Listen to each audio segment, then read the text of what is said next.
Hello, my name is Kirsten Christensen, and I am a doctoral candidate at the University of Massachusetts, Boston, where I work with Dr. Jean Rhodes in the Center for Evidence-Based Mentoring.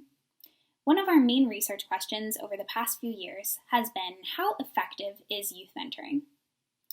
Despite the widespread popularity of youth mentoring programs, there remains considerable debate in the field over the optimal approach and program model. The dominant friendship model, characteristic of many mentoring programs, prioritizes the establishment of a close mentor-mentee bond through conversations and recreational activities on the grounds that a caring, supportive, non-specific approach can promote a broad range of positive outcomes and prevent the progression of negative outcomes. By contrast, there have been growing calls for more targeted approaches that include the systematic development and application of behavioral skills tailored to youth's needs, delivered in the context of a strong mentor-mentee working alliance. Decades of systematic reviews and meta-analyses on mental health interventions for children and adolescents suggest that structured, skills-based interventions that are theoretically and empirically matched to presenting problems are more effective than non-directive, intuitive approaches.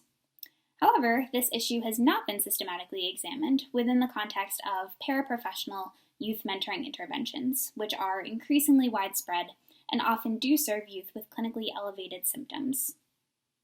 In the current study, we conducted a comprehensive meta-analytic review of all available outcome studies on intergenerational one-on-one mentoring programs published in the past 42 years. We coded these studies as either being friendship-based or targeted. Friendship-based programs were those in which the cultivation of a close mentoring relationship was really the primary objective and intervention of the program, with no systematic application of skills or curricula. In contrast, targeted programs were characterized by mentors' use of skills-based curricula and explicit rationale for the relevance of these skills to youth's presenting problems. Moderation analyses compared the effects of these approaches on youth's academic, behavioral, social, and psychological outcomes. The overall effect size that we found for targeted skills-based programs were more than double that of friendship-based approaches.